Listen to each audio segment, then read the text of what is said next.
फुल्लकमले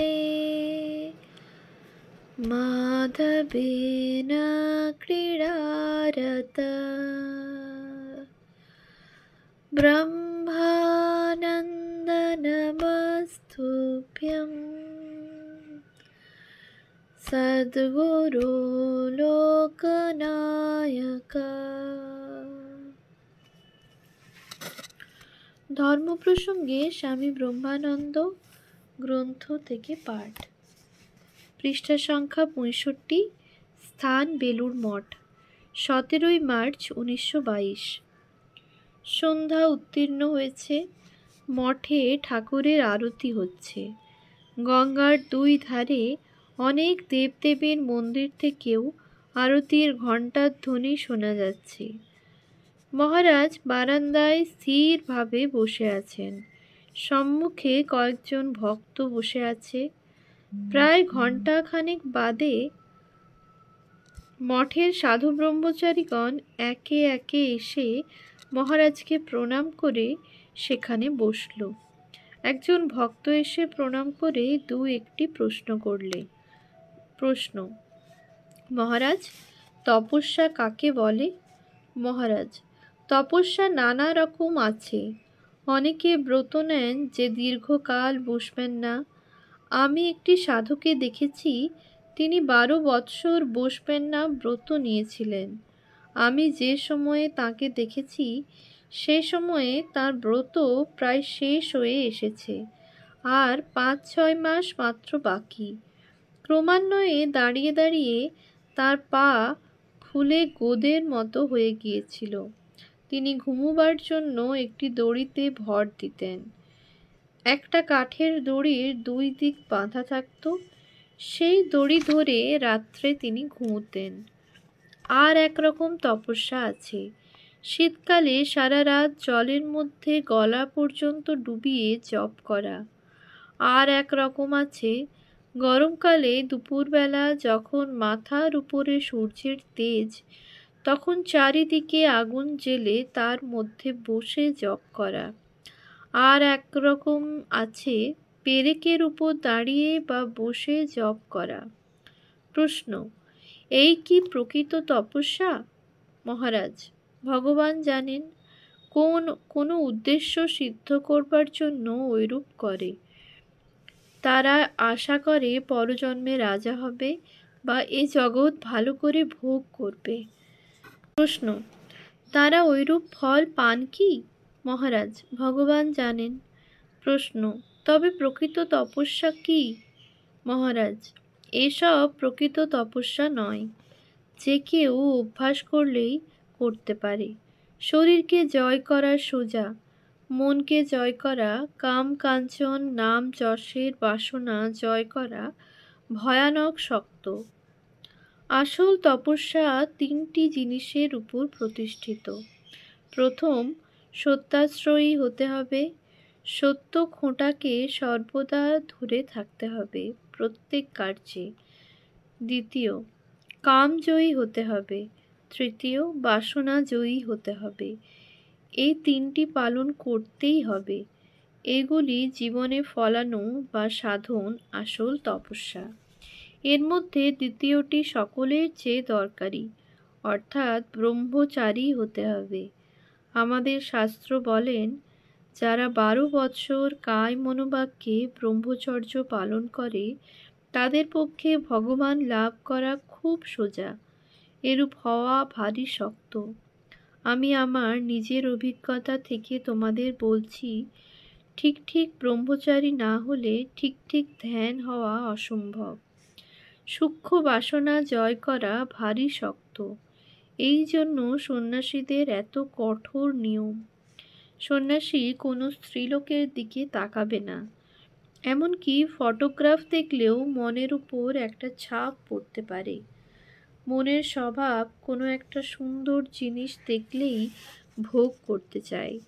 এই রূপে অনিচ্ছা সত্ত্বে অনেক জিনিস ভোগ করে। ইহা অতিশয় হানিকর। ব্রহ্মচর্যে নিষ্ঠা হলে প্রত্যেক জিনিসেই তার বিভূতি দেখবে। ব্রহ্মচর্য পালনে ওজঃ শক্তি বৃদ্ধি হবে। প্রশ্ন: এটা খুব দুঃখের কথা যে আমাদের যুবকদের এই বিষয়টা কেউ জোর করে বলে না।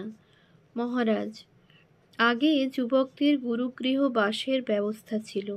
সে সময় তারা ব্রহ্মচারী থাকত। তারপর তারা ঘরে ফিরে গিয়ে বিবাহ করত। নির্দিষ্ট বয়স পর্যন্ত ব্রহ্মচর্য পালন করার ফলে বিবাহের পর যখন তাদের ছেলেপুলে হতো, তারা বেশ বলিষ্ঠ ও স্বাস্থ্যবান হতো। আর যারা সন্ন্যাসী হতো তারা জঙ্গলে গিয়ে ভগবত উপাসনায় জীবন অতিবাহিত করত। প্রশ্ন: ব্রাহ্মণেরা ব্রহ্মচর্যের এই ভাবটি জানে। বালকদের তারা ব্রহ্মচারী বলে, কিন্তু এগুলি এখন কথার কথা দাঁড়িয়েছে। মহারাজ, সকল জাতের ভিতর কি এই ভাবটি প্রচার করা যেতে পারে না? মহারাজ: হ্যাঁ, ব্রহ্মচর্যের সঙ্গে সঙ্গে জাপও খাওয়া চাই। তা না হলে ব্রহ্মচর্য রক্ষা করা যায় না। স্থান: স্থান শ্রী রামকৃষ্ণ মিশন সেবাশ্রম, কনখল, হরিদ্বার, 1912। এ স্থান বড় পবিত্র। এখানে ধ্যান জপ জমাতে বড় কষ্ট পেতে হয় না। ভেরি অ্যাটমসফিয়ারই ভালো। মা গঙ্গা রয়েছেন, আর হিমালয়ের এমন গম্ভীর ভাব, আপনা থেকে মন যেন শান্ত গম্ভীর হয়ে আসে। হাওয়ায় অনাহত ওঙ্কার ধ্বনি হচ্ছে।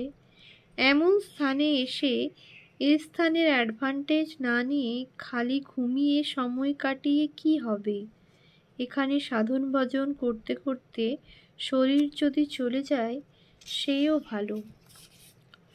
মনুষ্য জন্ম তো জ্ঞান ভক্তি লাভের জন্যই। তা যদি না হলো, মিছে বেঁচে থেকে লাভ কি?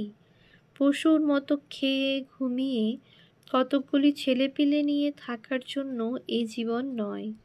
নর শরীরে ভগবানের বিশেষ প্রকাশ, এটি বুঝবার ও ধারণা করবার চেষ্টা করো। শুনিসনি ঠাকুরের ছেলেরা সত্যকে উপলব্ধি করার জন্য কত কঠোর তপস্যা করেছেন? তারা জ্বলন্ত আগুন দেখেছিলেন। কাজেই তারা যতটা পেরেছেন, তোরা ততটা পারবিনি। তোদের সাধন ভজনের সুবিধা হবে বলে স্বামীজি প্রাণপাত করে এত ব্যবস্থা করেছেন। আহা, তোদের সুবিধা করবার জন্য ওভার এক্সারশন করে করে তার লাইফ এত কমে গেল। কি ভালোবাসা তার ছিল, তোরা নিমক হারাম হোসনি। বাংলার উপর তার খুব আশা ভরসা ছিল। ইয়ং বেঙ্গল তোরা, তার মিশন তোদের ট্রাস্ট করে দিয়েছেন। তার মিশন তোদের ট্রাস্ট করে দিয়ে গেছেন। তোরা বিশ্বাসঘাতক হোসনি। ঠাকুর তার ভিতর দিয়ে জগতে প্রকাশ হয়েছেন। তার কথা ঠাকুরের কথা বলে জানবি। ঠাকুর এত বড় ছিলেন যে সাধারণ মানুষের মন নিয়ে তাকে বোঝা শক্ত।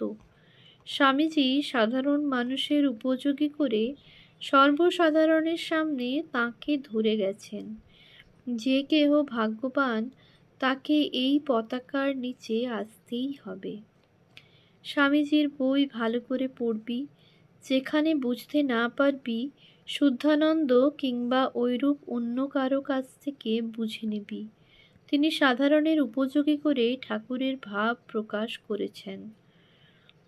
তাঁর ভাব না বুঝে ঠাকুরের ভাব নিতে যাওয়া পাগলামি। স্বামীজির বই ও ঠাকুরের উপদেশ খুব করে পড়, খুব জপ ধ্যান কর। এখন মনকে গড়তে না পারলে পরে পস্তাবি। বেস্ট পার্ট অফ লাইফ এইটি। এর সদ্ব্যবহার কর। মনটাকে একবার গড়ে নিতে পারলে আর ভয় নেই। তখন তাকে যেদিকে ফেরাবি সেই দিকেই ফিরবে। ট্রেন্ড ঘোড়ার মতো মনটাকে কন্ট্রোলে আনতে হবে। মনটা যদি কন্ট্রোলে এসে গেল, তো অনেকটা কাজ এগিয়ে গেল। মনকে অলওয়েজ হুইপ করবি। একটু বেচাল হলেই জোরসে চাবুক লাগাবি, সর্বদা ধমকাবি। এক চুল এদিক ওদিক হতে দিবিনি। সাধন ভজনের প্রথম অবস্থায় কতগুলি নিয়ম করা খুব ভালো। এত সময় জপ করব, এত সময় ধ্যান করব, এত সময় পাঠ করব ইত্যাদি। ভালো লাগুক আর নাই লাগুক, I must follow my routine. এইরকম একটা রাখতে হয়। কিছুদিন এই রকমভাবে চললে একটা অভ্যাস দাঁড়িয়ে যায়। এখন যেমন ধ্যান জপ করতে ভালো লাগে না, তখন ঠিক উল্টো হবে। ধ্যান জপ না করলে মনে কষ্ট হবে। মনের অবস্থা যখন এই রকম হবে, তখন ধীরে ধীরে লক্ষ্যের দিকে এগিয়ে যাচ্ছিস বুঝতে হবে। খেতে না পেলে, ঘুমোতে না পেলে যেরকম কষ্ট হয় ও মন ছটপট করে, ভগবানের জন্য মনের অবস্থা যখন ঐরূপ হবে, তখন বুঝবি তিনি তোর অতি সন্নিকটে। প্রথমে অমৃতের সন্ধান করে নে, অমর হয়ে যা, তারপর যা হয় হবে। তিনি আস্থা করে বা সিংহাসনে রাখুন, ক্ষতি নেই। লোহা পরশমণি ছুঁয়ে একবার সোনা হয়ে গেলে আর ভাবনা নেই। মাটিতে ফেলে রাখো বা সিন্ধুকে পুরে রাখো, সোনা সোনাই থাকবে। ঠাকুর বলতেন, অদ্বৈত জ্ঞান আঁচলে বেঁধে যা ইচ্ছা তাই করো। অর্থাৎ জ্ঞান ভক্তি লাভ করে তাকে জেনে নিয়ে যে কোনো কাজ করো না কেন, তাতে তোমার কোনো ক্ষতি করতে পারবে না। তখন বেচালে পা পড়ে না। সৎ পথে থাকার বাধা অনেক, মহামায়া সহজে ছেড়ে দেন না।